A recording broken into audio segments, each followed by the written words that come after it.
everyone, Angelo here.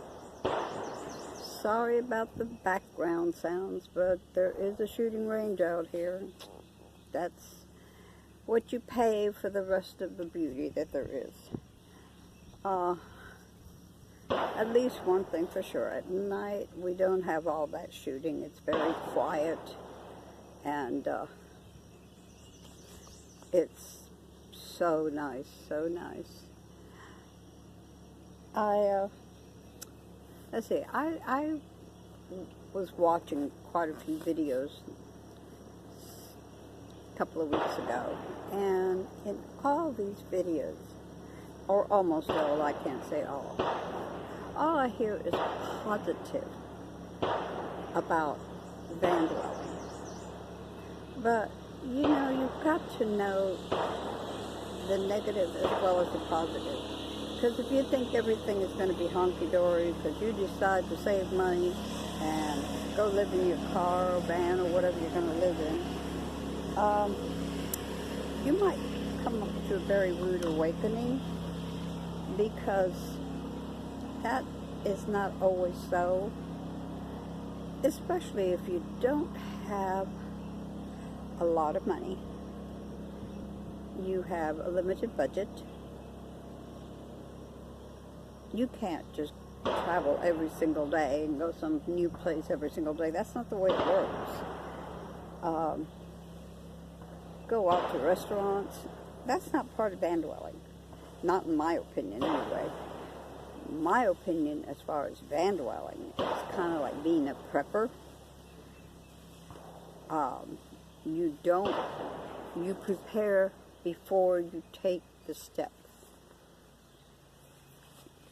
There's a lot of positive parts about it, and I've mentioned quite a few. The beauty, like here, it's beautiful, it's calm, it's awesome.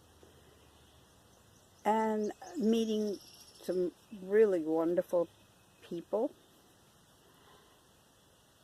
But there's also the bad part.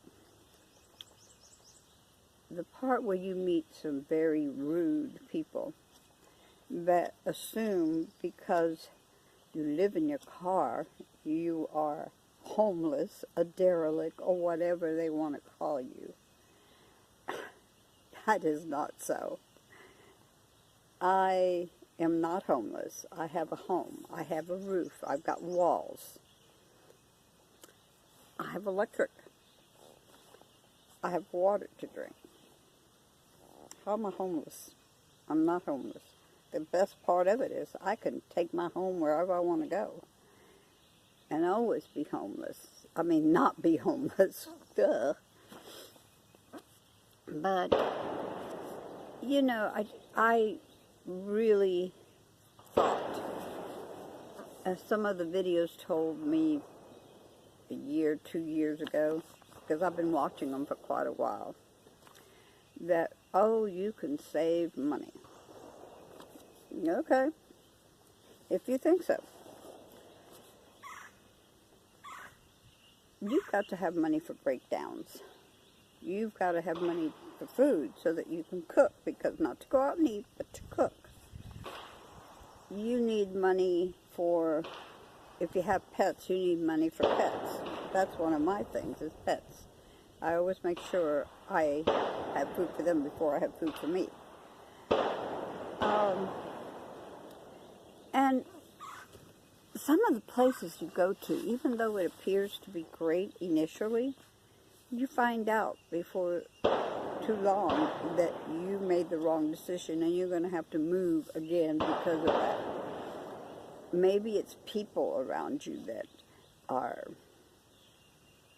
not too friendly, or maybe mentally incapable of associating with other people. So that's no fun. That's no fun to be around. You've got to pick and choose places, and you have to be careful of your surroundings. If you find there are people around you that have mental issues, my suggestion is turn that key and go. If you like it, stay as long as you're allowed to. Like here, 16 days on, 2 days away, and then come back for 16 more, and you can continuously do that. They do have hunting season because this is a wildlife management. And they do have hunting season. And I'm sure, as the ranger told me, there'll be a lot of campers out here. And then I might leave them because I don't want to have that many people around me. But it all depends. I might leave this summer and check out a couple of other places because I am still looking for my shanty boat and my life away from regular civilization. I could be here all day long, not see a soul, and be happy because I entertain myself. Figures. Oh my God. But there's a lot of negativity about this lifestyle, and I suggest that you check it all out and you do a lot of research and be careful who you camp near.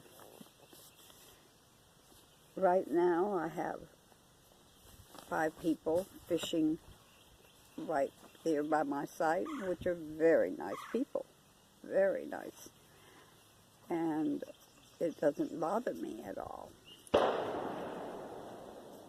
But then again, I could have some not too nice people come. Well, there's my dog barking at the poor young boy.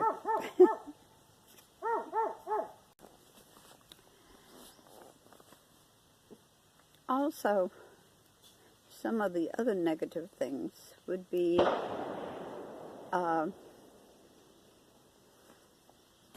like with me, my car wouldn't start because I left my ignition key on and it ran the battery down.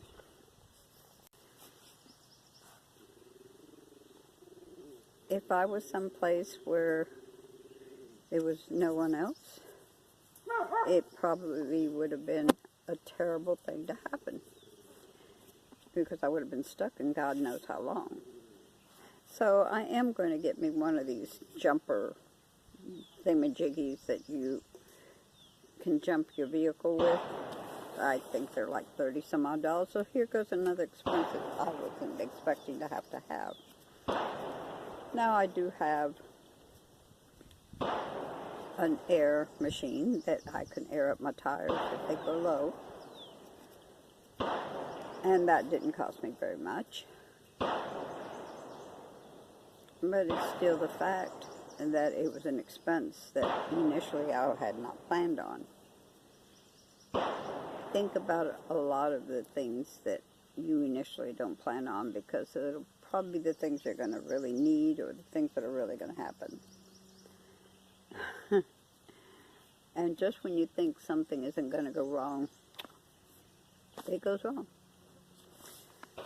Perfection is something that does not really exist.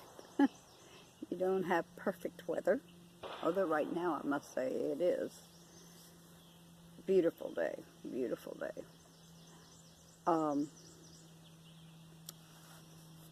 It's either too hot or it's too cold. But I'm just trying to be honest about this lifestyle. It's not an easy lifestyle. It's an enjoyable one if you make the right decisions, go to the right places. Yeah, it's very enjoyable. So, be aware of things that are not told to you, because I really get tired of looking at videos and people saying what a perfect life it is. It's not a perfect life. Life is what you make it. It's very true. It is. I can overcome all that sound of the shooting. I just block it out. Doesn't bother me. I took a negative and made a positive out of it. And that's a lot of times what we have to do with our life. We have to take the negative and make a positive out of it.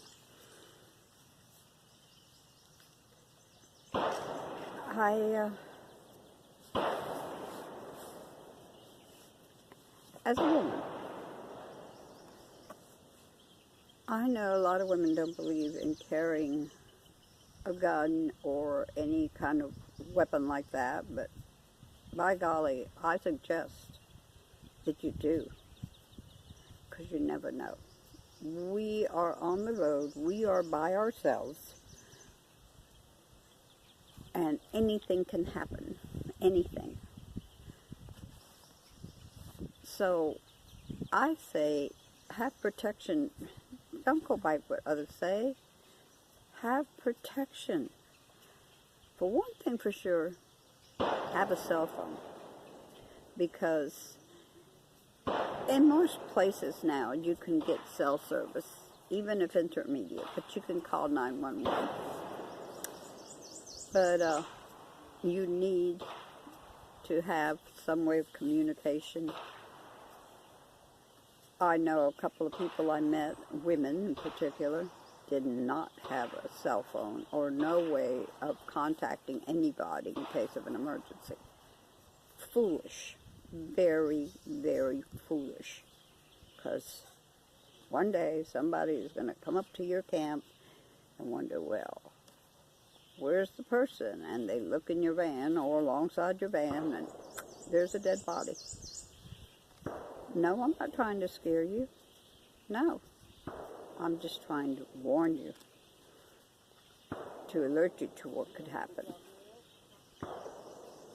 I know that I got very sick in Arizona, and by the grace of God, I made it. So I will continue on this later. I don't want to make this so long. But I will continue in another video, either the next one or the one after. But please remember, there's no perfection in life. And things happen. They always happen. And generally it's when you least expect it. Save money? Well, I guess if you're really frugal, and I think I'm frugal, maybe you can save a few pennies, but that's what I'm going to say, a few pennies. Because you still got to go to the store, you still got to go shopping, you still have to buy water. I'm fortunate, I have solar. Some people, all they have is a generator. Then you got to get gas. Of course you need gas for your car to be able to travel from point A to point B. So, my next video, I will talk to you more about other negative parts and positive. Meanwhile, don't forget to like, share, comment, and subscribe. Bye.